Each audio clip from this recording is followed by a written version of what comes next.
Welcome back once again. आप सभी कैसे हैं? आई होप आप बहुत अच्छे होंगे और अच्छे से पढ़ाई कर रहे होंगे।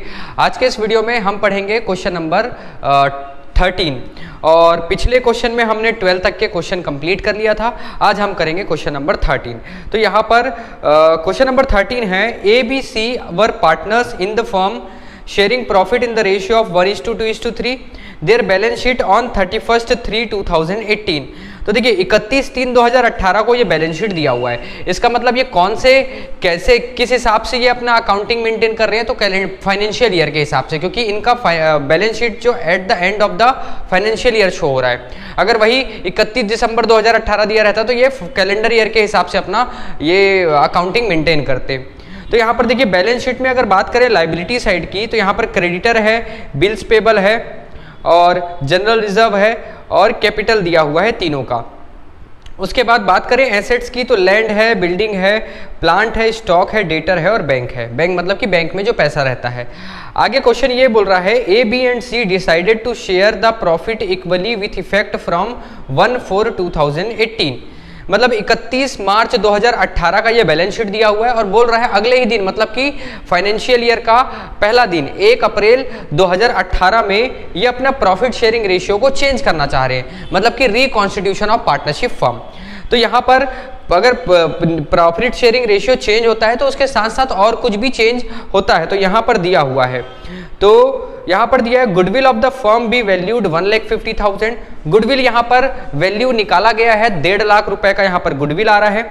Building land will be revalued at 80,000 rupees. Land की कीमत यहाँ पर 80,000 रुपए हो गई है। बिल्डिंग बी डेप्रिशिएटेड बाय 6%, तो बिल्डिंग की कीमत कम हो गई है। Creditor of 6,000 were not likely to be claim and hence be return off. तो यहाँ पर अगर बात करें क्रेडिटर की, तो क्रेडिटर दिखा रहा है लाइबिलिटी साइड 50,000 है और वो क्रेडिटर बहुत सारे लोग होंगे, किसी को 10,000 देना होगा, किसी को 5, किसी को 6, किसी को 4, इस तरीके से टोटल 50,000 रुपए देना है मार्केट में। लेकिन यहाँ पर क्या हो रहा है, 6,000 रुपए वाला जो है ना, वो ऐसा लग रहा है कि हमको क्लेम नहीं करेगा और उसको राइट ऑफ कर दो। और राइट ऑफ करना मतलब कि क्रेडिटर का हमारे लिए बेनिफिट वाली बात है। मतलब कि हमको मार्केट में देना था 50,000 रुपए, लेकिन 6,000 वाला है जो कि हमको ये लग रहा है कि वो क्लेम नहीं करेगा, हमसे पैसा नहीं लेगा। तो हमको अब कितना देना है मार्केट में, 44,000 रुपीज हमको देना है। तो इससे क्या होगा, एक सेकेंड ना, 50,000 क्रेडिटर है और 6,000, हाँ 44,000 रुपीज हमको मार्केट में देना है। पहले 50 देना था, अब 44,000 देना, हमारे लिए बेनिफिट वाली बात है। ठीक है, आगे देखिए लिखा हुआ है question, prepare revaluation account, partners capital account and the balance sheet of reconstitution firm. मतलब कि हमको रीवैल्यूएशन अकाउंट बनाना है, उसके बाद पार्टनर्स कैपिटल, उसके बाद न्यू बैलेंस शीट हमको यहाँ पर बनाना है। ठीक है, तो सबसे पहले हम यहाँ पर चालू करेंगे रीवैल्यूएशन से। रीवैल्यूएशन अकाउंट बनाएंगे। रीवैल्यूएशन अकाउंट,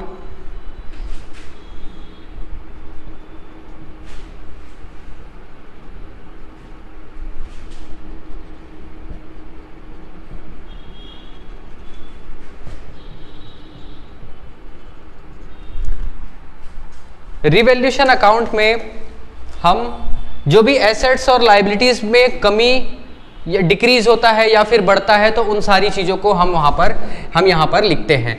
बात करें डेबिट में, तो अगर कोई किसी चीज़ की वैल्यू अगर हमारे लिए वो नुकसान है तो हम उसको डेबिट साइड लिखेंगे, और अगर कोई फायदे वाली बात है ना, एसेट्स की वैल्यू बढ़ रही है, फायदे वाली बात है, तो उसको हम क्रेडिट साइड लिखेंगे। क्रेडिटर की वैल्यू, हमारे क्रेडिटर जो है वो कम हो रहा है तो हमारे लिए बेनिफिट है, इसलिए वो क्रेडिट साइड लिखेंगे। तो इस तरीके से लिखेंगे। तो देखिए यहाँ पर पहला तो गुडविल दिया हुआ है, इसको नहीं लिखना है। आगे आप देखेंगे लैंड बी रिवैल्यूड 80,000।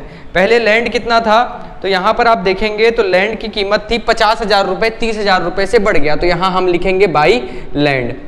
यहाँ पर 30,000 रुपए से बढ़ गया। उसके बाद building be depreciated by 6%। Building की कीमत रिवैल्यू हुई तो डेप्रिशिएशन लग गया उस पर 6%। और यहाँ पर बिल्डिंग है 50,000 रुपए, तो 50,000 का 6% हो जाएगा 3,000 रुपए, तो यहाँ लिखेंगे टू बिल्डिंग। 50,000 का 6% 3,000 रुपए। उसके बाद दिया है क्रेडिटर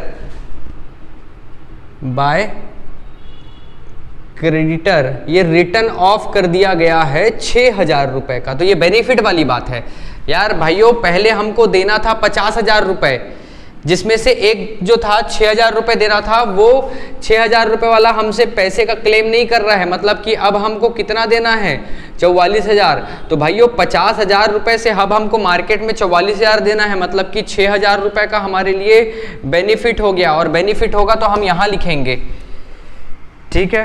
तो ये हो गया, और कुछ तो नहीं दिया है, तो यहाँ पर हम इसको टोटल कर लेंगे।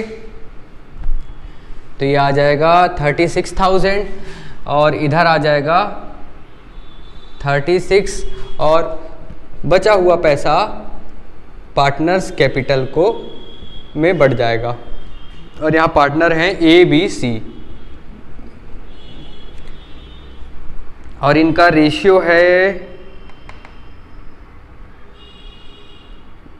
1:2:3 के रेशियो में बढ़ जाएगा, 1:2:3। तो यहाँ पर बचेगा 33,000 रुपये। तो देखिए 33,000 रुपये बचेगा और 1/6 मतलब कि 6 1 जा 6 5 जा 30, 6 5 जा 5500। तो A को मिलेगा 5500 और 5500 का इंटू कर देंगे 2 तो मिलेगा 11,000 रुपये और 5500 का इंटू कर देंगे 3 तो 16,500 मिल जाएगा C को। ठीक है, तो समझ आ रहा होगा ना कैसे कर रहा हूं मैं। तो ये इस तरीके से पैसा डिस्ट्रीब्यूट होगा।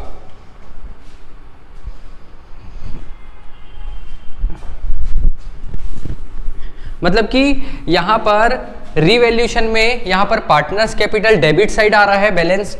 इसका मतलब कि इनको जब रीवैल्यू किए, अपने पार्टनरशिप फर्म का रीवैल्यू किए, तो इनको बेनिफिट ही हुआ। क्योंकि देखिए कितने का फायदा हुआ यहाँ पर 36,000 रुपये। लैंड की कीमत बढ़ गई और क्रेडिटर को 6,000 रुपये नहीं देना पड़ा। मतलब 36,000 रुपये का क्या कहते हैं इंक्रीमेंट हो गया। और बिल्डिंग की कीमत 3,000 कम हो गई। तो ओवरऑल देखा जाए तो 33,000 रुपये का मुनाफा हो रहा है। और 33,000 में से ये क्या करेंगे, आपस में जो प्रॉफिट शेयरिंग रेशियो रहेगा, ओल्ड प्रॉफिट रेशियो, उसमें आपस में ये क्या बांट लेंगे इस पैसे को। ठीक, अब हमको यहां पर बनाना है पार्टनर्स कैपिटल अकाउंट। तो यहां पर हम पार्टनर्स कैपिटल अकाउंट बनाएंगे।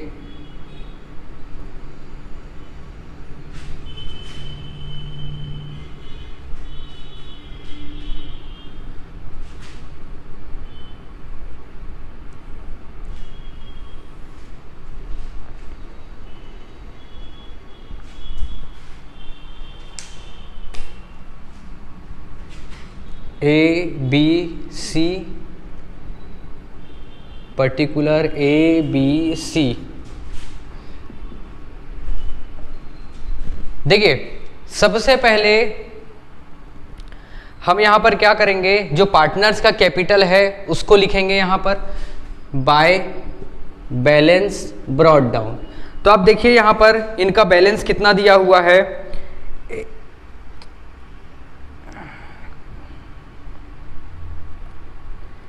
इनका बैलेंस है 1,50,000, 1,50,000 और 25,000। तो सबसे पहले तो आप बैलेंस शीट में इनका कैपिटल दिया रहेगा उसको लिख लेना। उसके बाद देखिए बैलेंस शीट में ऐसा कोई चीज है क्या रिजर्व जिसको हम बांट सके। तो यहां पर आप जनरल रिजर्व देखेंगे तो जनरल रिजर्व को बांटना है। तो यहां पर बाय जनरल रिजर्व। अब जनरल रिजर्व है कितना, तो 30,000 रुपए है। तो 30,000 रुपए कौन से रेशियो में बटेगा, तो 1:2:3 के रेशियो में बटेगा। तो यहां पर 30,000 इंटू 1/6 तो ये हो जाएगा 6 1 जा और ये 6 5 जा 30। मतलब कि इसको मिलेगा 5,000 और इंटू 2 करेंगे तो यहाँ पर इसको मिलेगा 10,000 और इंटू 3 करेंगे तो यहाँ पर C को मिलेगा 15,000। ये जनरल रिजर्व बढ़ गया। अब देखिए एडजस्टमेंट में ऊपर हम देखे थे कि गुडविल फर्म का 1.5 लाख रुपए का है। तो यहां पर गुडविल बांटेंगे आपस में, गुडविल, क्योंकि बैलेंस शीट में जो था वो तो लिख लिए। अब गुडविल, तो यहां पर गुडविल है 1.5 लाख, 1.5 लाख का 1/6 तो ये 6 2 जा 12 और ये 5 जा ये 25,000 और 25 2 जा 50,000, 25 3 जा 75,000। ये गुडविल डिस्ट्रीब्यूट हो गया। अब ये पार्टनर्स का जो रीवैल्यू हुआ है, मतलब कि जब एसेट्स और लाइबिलिटीज का रीवैल्यू किया गया तो इनको बेनिफिट हुआ 33,000 रुपए का, और आपस में ये शेयर में ये बांटेंगे पैसे को। तो हम यहां पर लिखेंगे बाय रीवैल्यूएशन। कहां से ये पैसा आ रहा है? रीवैल्यूएशन से। रीवैल्यूएशन से आ रहा है। ए को मिलेगा 5,500, बी का है 11,000 और सी का है 16,500 रुपीज़। तो ये यहाँ पर ये कंप्लीट हो गया। और अब देखिए यहाँ पर हम सारी चीज़ें तो कर लिए हैं, लेकिन यहाँ पर क्या होगा, गुडविल के बारे में कुछ नहीं दिया है, मतलब कि गुडविल रिटर्न ऑफ हो जाएगा और रिटर्न ऑफ इनके न्यू प्रॉफिट शेयरिंग के रेशियो के अकॉर्डिंग हो जाएगा। गुडविल को हम डिस्ट्रीब्यूट किए थे, ओल्ड प्रॉफिट रेशियो जो था 1:2:3, और यहाँ पर क्वेश्चन में ये लिखा हुआ है कि ये अपना प्रॉफिट शेयरिंग रेशियो इक्वली बांट रहे हैं। तो इक्वली बांट रहे हैं, तो जब गुडविल को हम रिटर्न ऑफ करेंगे तो यहाँ पर गुडविल रिटर्न ऑफ होगा और इक्वल होगा 1:1:1। न्यू प्रॉफिट शेयरिंग रेशियो के हिसाब से होगा, तो 1.5 लाख रुपए का ये 50,000, 50,000 और ये 50,000। तो इस तरीके से ये डिस्ट्रीब्यूट हो जाएगा। ठीक है, तो अब यहाँ पर हम इसका टोटल कर लेते हैं और बैलेंस निकाल लेते हैं इसका क्या होगा। तो यहाँ पर 1,25,000, 30,000, 1,35,500, 1,35,500 में माइनस कर देंगे 50,000। तो यहाँ पर टू बैलेंस कैरिड डाउन, यहाँ पर बैलेंस बच रहा है ए का 85,500 रुपीज़। उसके बाद यहाँ पर ये 50,000, 50,000, 1 लाख, 1,20,000, 1,10,000 और 1,21,000, 1,21,000, 1,21,000 में हम माइनस कर देंगे 50,000 रुपीज़। तो यहाँ पर आ जाएगा 71,000। उसके बाद थर्ड है 25,000, अरे ये 25,000, 75,000, 1 लाख हो गया, और 1,15,000 और 1,15,000 करूँगा तो 30, 1,31,500 और 1,31,500 में माइनस करेंगे 50,000। तो ये आ रहा है 81,500, 81,500 रुपीज़ आ रहा है। ठीक है, तो ये यहाँ पर इनका बैलेंस कैरिड डाउन आएगा, और यहाँ पर इसको टोटल कर लेते हैं। 1,35,500, 1,21,000, 1,31,500। अब हमको बनाना है यहाँ पर बैलेंस शीट। यहाँ पर बैलेंस शीट बना लेते हैं, न्यू बैलेंस शीट।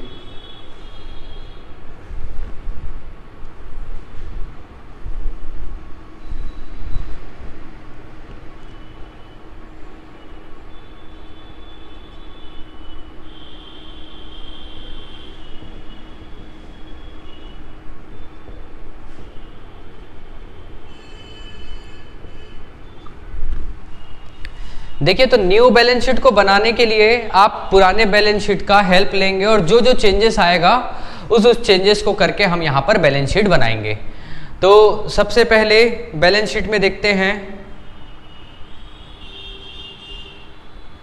बैलेंस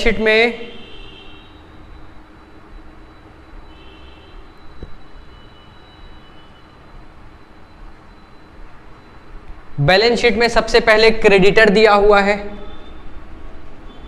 तो क्रेडिटर पहले था 50,000 रुपए, जिसमें से 6,000 रुपए को राइट ऑफ कर दिया गया था, मतलब वो पैसा अब नहीं देना है उसको, मतलब कि यहाँ पर 44,000 रुपीज़ हो जाएगा हमारा क्रेडिटर। उसके बाद बात करें बिल्स पेबल की, तो bills payable as it is रहेगा 20,000 रुपए का। उसके बाद जनरल रिजर्व, तो जनरल रिजर्व को पार्टनर्स को आपस में यहाँ पर डिस्ट्रीब्यूट हो गया है, इस वजह से उसको नहीं लिखेंगे। अब उसके बाद हम लिखेंगे यहाँ पर कैपिटल। ठीक है, कैपिटल, कैपिटल ए का, ए, बी और सी का। ए का कैपिटल आ रहा है 85,500, बी का 71,000 और सी का 81,500। और अगर टोटल करें तो ये 0, 0, ये 0, 1, 5, 6, 7, 8 और ये 8, 8, 16, 16, 4, 20 और 23, मतलब कि 2,38,000 रुपीज़ इनका कैपिटल का टोटल है। ठीक, ये हो गया। अब उसके बाद यहाँ पर देखते हैं, यहाँ पर लैंड है, लैंड।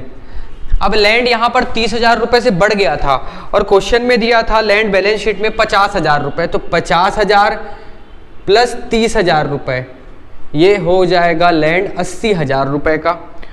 और बिल्डिंग, बिल्डिंग को आप देखोगे तो वो 3,000 रुपये उसकी कीमत कम हो गई थी बिल्डिंग की, और बिल्डिंग यहाँ पर